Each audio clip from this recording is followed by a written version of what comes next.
How you doing, man? Good to see you. Yeah, great to see you. I'm doing good.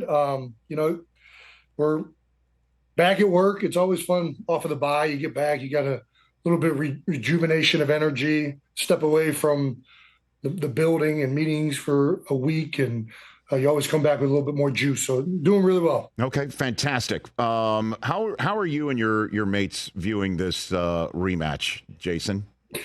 Yeah, I mean, to be honest, I know I'm not viewing it as a rematch. I think that the reality is, both of these teams are different, although we do have similarities, a lot of similar pieces, especially uh, the starters on offense for us. We return on pretty much all of our guys. So, but every year is different.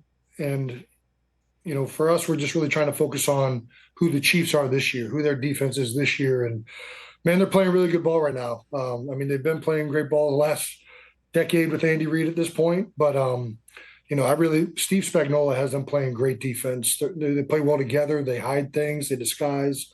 They have great players across the board. So we got a challenge in front of us. Yeah, I know. I had Chris Jones on yesterday, Jason, and then I was just remarking while I was kind of tap dancing with the microphone issue there that it's so rare for me to interview two people in a game who are actually facing one another, right? Like, how often do you think when you're getting ready to snap the ball, you look up and 95 standing right there? Hopefully it's not too much. That's right. Yeah, it's he's a tremendous player. He's got that unique blend of twitchiness and power, speed. So, he's got not only an array of moves, but an array of talent, which makes it difficult. You can't cheat for somebody going right down the middle of you and attacking with power. You can't cheat for him working an edge. You got to play him honest, and it makes it more difficult, especially with a seasoned guy like Chris. No doubt about it. Well, obviously, you're also seasoned in the world of media now. Your pod, I saw you on Amazon last week. You were awesome, and but so you're aware of narratives. How do you respond to the narrative that an 8-1 team isn't firing in all cylinders? That is the narrative about the Eagles right now. How do you respond to that, Jason? I think it's an accurate narrative. I think that if you look at the way we've played, different phases have been phenomenal throughout that stretch. But we really haven't put maybe one game where all of them are working together and clicking. It's been very much been one of those things where the defense has been there some weeks, the offense has been there some weeks, and it's pretty remarkable that we are 8-1 and that we haven't really played our best ball yet. So I kind of look at it as a positive. We're very, very happy to be 8-1.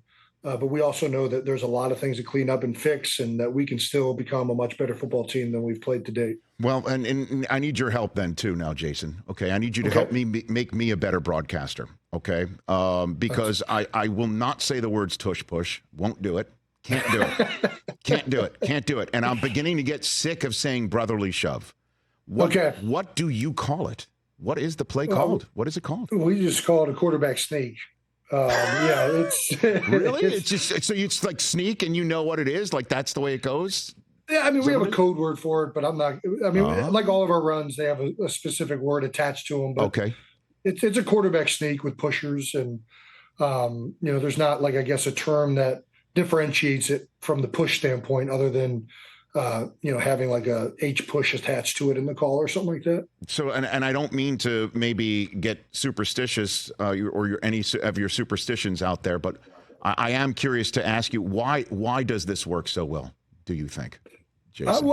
I think if you do it right offensively, it's an incredibly difficult play to stop just as is. And I think that not only do we execute it right and hit all the right angles and work together on it, but we have great players. Our left side alone is north of 700 pounds. That's a lot of guys, a lot of weight in two people. So I think when you combine all the different factors and the fact that we all run it really well, we're in sync.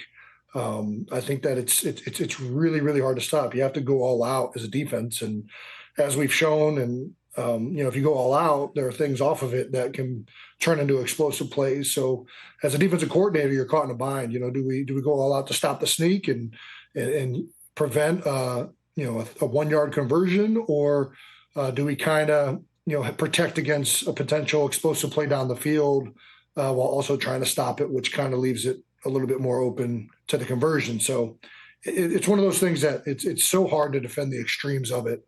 And the circumstances of the down and distance really dictate that. And it's really tough, I imagine, to rep if you haven't done it, right? I mean, other teams might not spend time during the week practicing that. How often do you guys practice that play? We talk about it. It's not pressed if there's a team that's actually practicing a full rep, right? Speed of this play, because it's just not something that you would do in the middle of a week. And I think that that's one of the other advantages that we have, quite frankly, is at this point over the last, for those of us that have been here with Stout since the Doug Peterson days, but especially since Nick has been here and the prevalency of getting called has gone way up. We've had so many more live reps running this play than most teams who are trying to defend it have had at this point. And that is also an advantage. No, you're not lying. One last question for you on this. We demoed it on the demo field at NFL Network on game day morning a few weeks ago with a bunch of kids, with a bunch of fifth graders. And Mariucci told one of the fifth graders who was playing snapping it, hey, just snap it and kind of get out of the way, but the kid fell underneath the pile. And when he came up, the look on his face is like he saw kindergarten flash before his eyes, man. It was, so what is it like for you? Can you describe what is it like at the bottom of that, Jason? You're turning your feet, just trying to keep it. And at the end of the day, if you're on the bottom of the pile, it's a good thing. That means you got up underneath everybody, so you're happy. Right. But you're sitting there, you're waiting. Everybody's squished up on top of you. Your shoulders are compressed, and you're hoping at the end of the day that there's somebody who's left around the pile to kind of help pick you up, because you're pretty exhausted at that point. Yeah, I hear you, Jason Kelce. A couple more minutes left with the Pro Bowl, All Pro, All World center of the Eagles. How are you enjoying this past year, man? I mean, a lot of folks wondering how you're enjoying it and how much longer you're going to do it. What's your mindset going into this Week 11 game, brother? I'm loving it, man. It helps when you're 8-1. I've got a bunch of teammates that I'm close with. Not only the seasoned guys like Lane Johnson, who's been here for a decade with me, but now Jalen Hurts. We've had another season to get to know each other, work with each other, solve problems. And, it's fun right now. It really is. It's a lot of fun. Is it harder in some ways? Yes. And are the physical things of getting up and going out there and practice, is that more difficult? Yeah, absolutely. But at the end of the day, man, we're really enjoying it. I'm enjoying it, and just trying to cherish it, because, it's not going to be there much longer. So, just taking it one day at a time and appreciating the people that I'm around. All right. And before I let you go, Jason, the big entertainment news going into Monday night, I need you to confirm this. Is it true that your parents, for the first time, are meeting the parents of Jake from State Farm in this game? Is this the first time for them all getting together, Jason?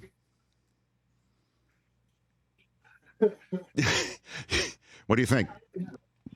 We'll see. I don't know what's going to happen. Parents are going, and whenever other parents show up, I'm sure. Okay. Football parents like to congregate in general. And fans of teams' parents, I think everybody can kind of. It's a good get together whenever it happens. With Jake from State Farm, that's who I'm. I know what you're talking about. If you're talking about something else, okay. Just want to make sure. All right, brother. You take care of yourself. Take care of yourself, Jason. Okay. Say hi to everybody. Say hi to the whole fam. You got it. That's Jason Kelce of the Philadelphia Eagles right here on the Rich Eisen Show. Catch the Rich Eisen Show every single day on the Roku channel, 12 to 3 Eastern, for free.